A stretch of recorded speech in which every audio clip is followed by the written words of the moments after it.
everyone, welcome to Sports Source TV. Monday morning at the Fenway South complex, three-time All-Star closer Liam Hendriks agreed to a 2-year, $10 million deal with the Red Sox. The contract includes performance bonuses that can bring up the value up to $20 million and includes a mutual option for 2026. The deal is pending a physical and has not been confirmed by the club. After undergoing Tommy John surgery on August 2nd to repair a torn right ulnar collateral ligament, Hendriks hopes to return at some point this season. He's on the early side of the 12 to 14 month recovery timeline, but that wouldn't put him back in the majors until after the All-Star break. It isn't uncommon for relievers to return faster from Tommy John surgery than starters because there's less of a buildup in terms of pitch count. The timing of last year's elbow injury was especially unfortunate for Hendriks, who returned to the mound on May 29th after being diagnosed with non-Hodgkin's lymphoma during the offseason. He made just 5 appearances and recorded 1 save, posting a 5.40 ERA before being placed on the injured list with the right elbow inflammation on June 12th and eventually undergoing surgery. In other news, Kenley Jensen, the subject of recent trade rumors, is Boston's current closer. He is a free agent at the end of 2024 season. Boston's strong 1-2 combo of Jensen and ace setup man Chris Martin at the back of the bullpen is viewed as a strength of the club. The addition of Hendriks is a forward-thinking move by Red Sox chief baseball officer Craig Breslow. The biggest impact figures to be in 2025. A source indicated that the club expects Hendriks will be able to contribute to the 2024 team. Hendriks is a dominant pitcher who is just 1 year removed from the back-to-back All-Star seasons with the White Sox in 2021 and 2022, posting a combined 2.66 ERA with 75 saves. Also, the Brewers are re-signing righty Brandon Woodruff.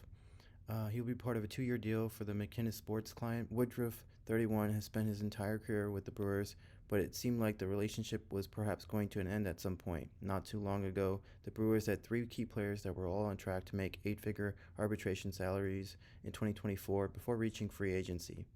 Woodruff was one of those, along with fellow righty Corbin Burns and shortstop Willie Adams. Given the way the club operates, it was expected that at least one of the group would be traded for salary relief and to restock some future talent. But Woodruff dealt with shoulder issues throughout 2023 and wound up requiring surgery in October, which put his 2024 season in jeopardy. That gave every club the chance to sign him, with the Mets having reported interest at one point. Their new president of baseball operations, David Stearns, is plenty familiar with Woodruff, as his time with the Brewers began the year after the righty was drafted. But in the end, Woodruff will be returning to Milwaukee to continue his tenure as a Brewer. A 2-year deal was always the most likely scenario for Woodruff. Pitchers facing lengthy layoffs like this, usually due to Tommy John surgery, often sign such pacts. The time frame allows the player to collect a paycheck while injured, while also giving the club a chance to potentially get a healthy full season at a relatively discounted rate.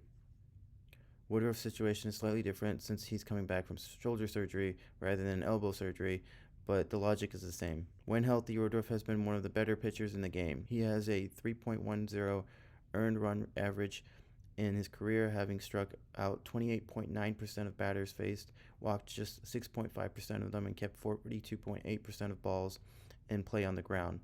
Among pitchers with at least 650 innings pitched since the start of the 2017 season, the ERA ranks 6th in the majors.